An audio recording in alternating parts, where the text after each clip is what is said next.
student at UCL. I'm involved with the UCL Sudanese Society and also Sudan's Doctors for Human Rights, which is a wonderful organization which advocates for healthcare rights in Sudan. So we're just gonna appeal to the young people in the audience. We do our events at UCL, so if you ever want to come through and see what's happening and connect with a little piece of home at university, then come and find us. So I'm just going to say a few words about the revolution, and then I will be passing on to Rana, who will be doing some spoken word from our event. Okay. حرية, سلام, وعدالة. Freedom, peace, and justice. These are the cries that echo through the streets of Sudan. And today we are here to ask you, do you hear them? Despite at surface level representing the most basic of fundamental human rights, there is a profound meaning behind this statement. Since the start of the coup on October 25th, there have been 86 deaths and 3,433 injuries recorded. These injuries include burns, bullet wounds, shrapnel, and lacerations. Many of these were found in the head and chest, which may indicate a shoot-to-kill policy. Assalamu alaikum, everyone. Can we please ask you guys to settle down, because we really do want the youth to hear what we are saying.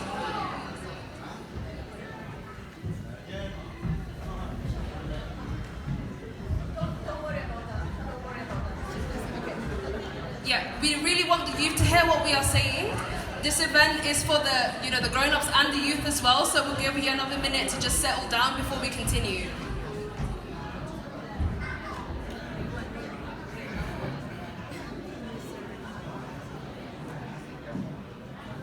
So anyways, despite all of this that I was speaking about before, the spirit of the Sudanese people remains unharmed. Men and women, old and young, have come together peacefully to protest this dictatorship regardless of race or creed, and we, the people, turn towards a central oppressor which has too long weaponized their twisted version of Sudanese culture and faith against the people.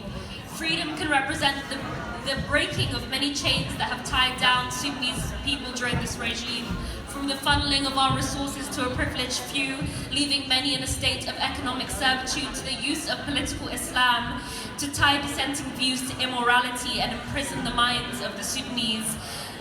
Since the beginning of the regime's inception, the regime has sought to align itself with piety. So is it any wonder then that the Sudanese cry for freedom? From not only freedom in an abstract sense, but freedom from a regime where the stakes are not only failure, but going against Allah. Peace. In a country which has housed the longest civil war, peace is a call which is needed desperately by its people. Hundreds of protesters have lost their lives to the extreme brutality. And in the meantime, Sudan's story is marred by a long history of tribalism, ethnic tensions, and even genocide. These horrific acts of cultural genocide could not have taken place without the foundations of tribalism being strengthened. But it is well known that Bashir has held up the Arab culture of the northern tribes as superior, creating a dichotomy of Arab versus non-Arab in one of Africa's most diverse countries. With this in mind, the protest chants of peace is a rejection of the tribalism, the Arabization, and the racism that has led us to this point. Justice. With a failing justice system that has routinely failed to prosecute the architects of Sudan's destruction and has failed to prosecute the Islamists and the Kazan in power, justice is a call for righting all of the moral wrongs that have happened in Sudan. Justice for the martyrs, justice for our boys and girls, justice for those killed in Darfur. Justice for those who have been persecuted, for those children who have died in famines because of a failing economic structure that sidelines infrastructure, for the diaspora who have left their homeland for no other choice, for Matar, for Mahjoub, for Sit al-Fannour, for Ustaz Ahmed. Justice for you, justice for us, and justice for our homeland. Recently, I was lucky enough to be part of a fundraising event with UCL, and somebody said something which I will never forget. When asked, what does your future Sudan look like? They said, I want a home that we can return to.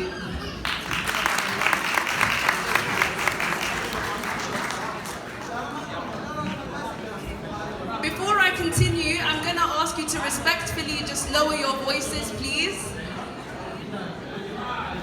It's very difficult to speak when there are conversations happening.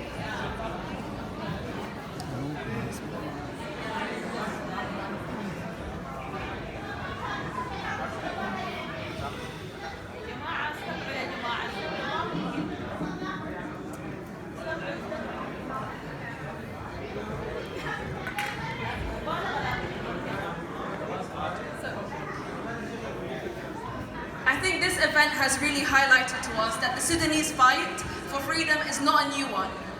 It's become a frequent topic that we discuss with our families and friends, and it's being something which is being passed down through generation to generation, and it essentially runs through our veins. It has been very inspiring to see the role of young people who have taken a stand inside Sudan and outside of Sudan, even when being faced with huge hostility and a huge threat. This revolution has been a refresher to us as a Sudanese people to remember and to really remember our roles as a diaspora. Some of us have not lived in Sudan like our parents have. We've just heard of Sudan as stories that are being passed down. And some young Sudanese people, some maybe in this room, feel a disconnect from their families in Sudan and their country as a homeland. And what we want to do is to really try and bring that connection back to life. This Dawra, this revolution has really reignited our flame. It has rekindled a love for Sudan. A Sudan which we can hopefully return to and contribute the skills that we have learned from this country. This revolution has just begun. It has not ended. And we must keep it going so that we can keep this dream of the Sudanese people which has captured the hearts of many and the message which has spread across the globe. I'm now going to be reading a poem, some spoken word, which will hopefully outline the narrative of this revolution. You painted yourselves as transformers, a vessel of peace, the illustrators of a perfect land. But little did we know what was to lay ahead. A fragmented and marginalized Sudan, victims of your crimes branded with your deceit. The Nile polluted with the ashes of a broken dream cried. 1989, a coup you staged, but all you did was light a blaze. You fueled the streets and barricades were built.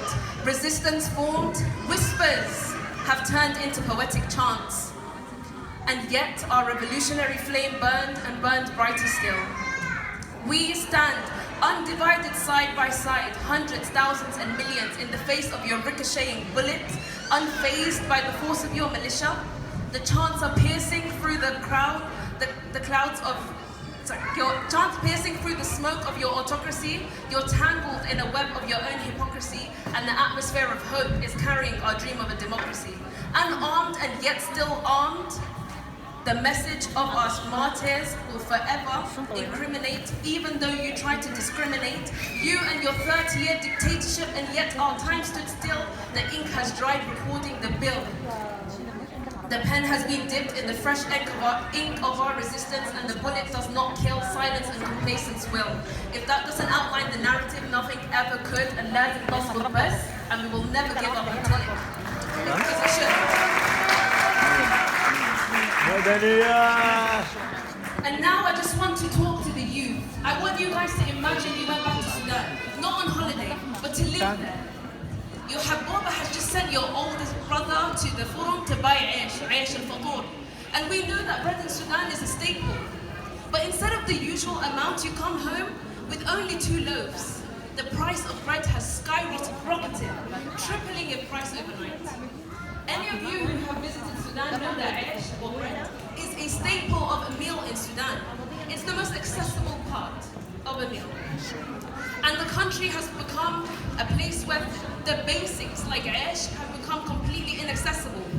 And many people are living under the poverty line.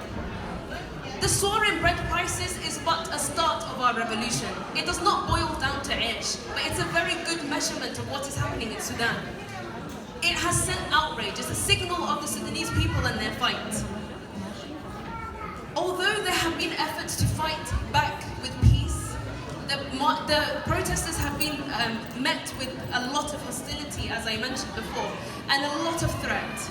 And unfortunately, a lot of people have died fighting for our freedom. The names are many and the heart is heavy, but we must keep their memory of strength, resilience, and unmatched bravery alive.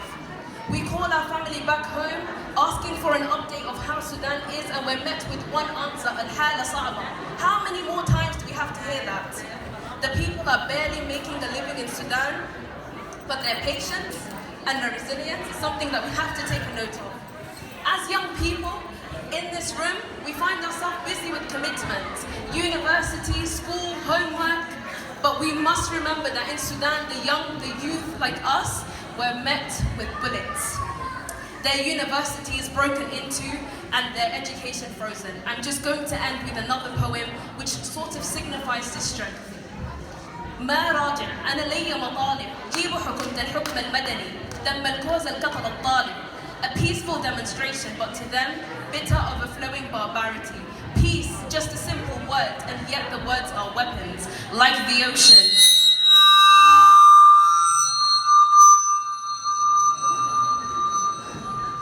Like the ocean. Like the ocean, many drops and one body. Silmiya, with constantly chanting a concept so alien. Strapped up and armed against the people fighting with the bullets of their tongue, and through the 30-year dystopia, we tore with the simple smile of resilience we have all. In the midst of the night, they plotted and planned until the day the students had taken a stand and fought back with the true spirit of Sudan.